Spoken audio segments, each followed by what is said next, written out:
Hello and welcome to Frontrunner Motorsport, and it's time for more predictions, starting with the WRC because it kicks off this weekend at Monte Carlo if it doesn't get cancelled in the next few days.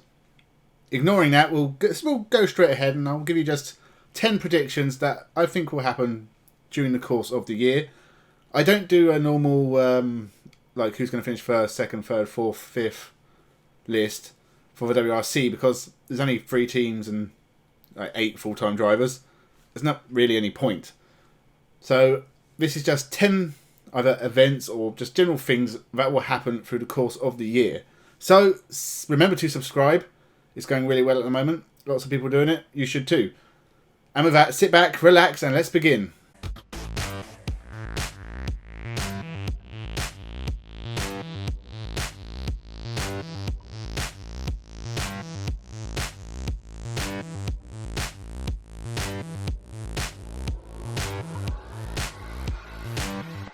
Welcome to Frontrunner Motorsport.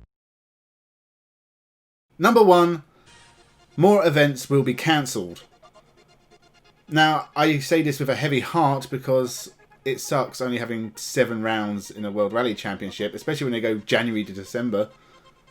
But we've already lost Sweden and the Rally GB for different reasons. Sweden because of COVID, it was going to happen in February. They're obviously still playing safe with that, so that's fair enough. It's been replaced by the Arctic Rally, which will be a second round in Finland. The first time it's held inside the Arctic, which will be interesting. And it should still be snowy, which is cool. Rally GB was cancelled because it was being moved from Wales to Northern Ireland. And Northern Ireland have decided not to fund it. So that one's gone as well. And it's been replaced by the Rally Ypres in Belgium, which was meant to go last year but got cancelled. I'm expecting a couple more rounds to get cancelled as this pandemic continues. I don't know if they'll be replaced. Hopefully we'll still get at least 10 rounds. But like all motorsports and everything really, still being affected by what's happening in the world, more events will be cancelled. Number 2, Oliver Solberg will win the WRC 2. Oliver Solberg is going to be a top WRC driver one day, probably very shortly. He's racing in WRC 2 for the next 2 years with the Hyundai factory team as they develop a new car as well. I think this year he's going to do extremely well. I'm expecting a few rounds won, and I think he'll take the title at the end of the year. He'll be in WRC 2 next year because he has a contract unless Hyundai decide to move him up. He's a very good young talent, the son of a former world champion. I'm expecting good things from Oliver Solberg. Number 3, Ford will get a podium. Now Ford scored 1 podium last year with Timo Sunonen. I'm expecting just 1 podium again this year, probably from Sunonen as well. Gus Greensmith, I don't rate him too highly. He has his moments, but he does make a lot of mistakes, but he's still young, he's going to grow into it. Sunonen, I'm not a massive fan of, he's okay.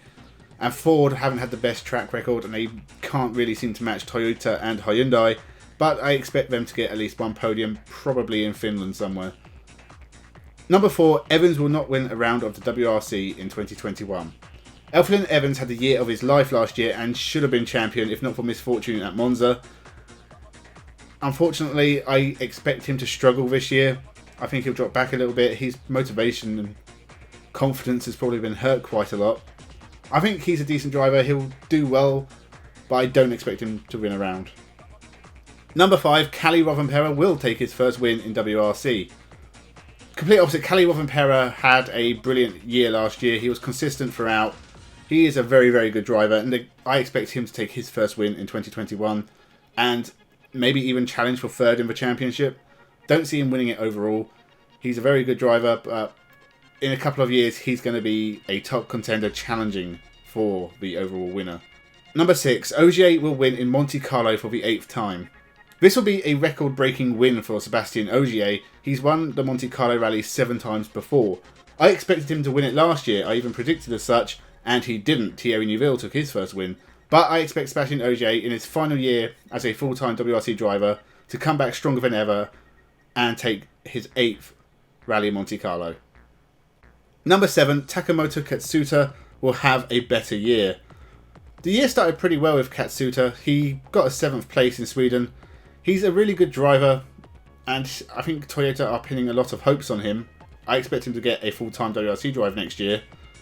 But once he's only had 3 points finishes in WRC so far. I expect him to easily finish inside the top 10 in the championship and finish higher up the order and take his best finish in WRC, probably 4th or 5th.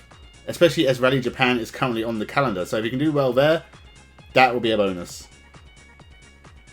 Number 8, Thierry Neuville will not be champion. Neuville has finished second in the championship 5 times. One day he will eventually win it. I predicted that last year, it did not happen. However, I have a strong feeling that this year he's going to miss out again, probably to Ogier and Tanak. So Neuville's going to have to wait another year to have another go at it. Number 9, Hyundai will win the Constructors' Championship for the 3rd year in a row. Hyundai are the top rallying team at the moment, although it's very close between them and Toyota. I think Hyundai have a slightly stronger drivers lineup, and I expect Tanak and Neuville to finish 2nd and 3rd in the championship. They will take a drivers' championship eventually. That being said, they do seem to do very well in the Constructors. They have 2 very, very good drivers in their main cars. Expect Hyundai to be strong, they'll win rounds, and they will take their 3rd Constructors title in a row. Number 10, Sebastien Ogier will be champion. It's kind of strange this being his final year, when last year was supposed to be his final year. But obviously with all the world events that happened, and a lot of the events being cancelled, it wasn't really the best year to retire on, despite the fact that Ogier won the World Championship again. I expect him to do it once more in 2021, take his 7th championship, and then ride off into the sunset, probably doing part-time drives in the future. Ogier has been a fantastic driver for the sport. He was the one to replace Sebastien Loeb, which was strange because his name's Sebastien and he's also French. He is going to go down in history as probably the 2nd best WRC driver ever, and it'll be nice to see him leave the sport as its champion. So that was my predictions. Leave your thoughts down below. Discuss anything you like. Your own predictions would be nice. So subscribe, because later this week we're going to have another WRC video. And also we've got a video on the Toyota Racing Series, which will be interesting. So it's definitely worth subscribing now. I've had a massive influx of subscribers so far in the last month or so. Let's keep it going. We're building a community here. So thank you very much for your support. Remember to like, comment, subscribe, share, whatever else. Stay safe and have a good one. And enjoy the WRC, which will be kicking off this coming weekend.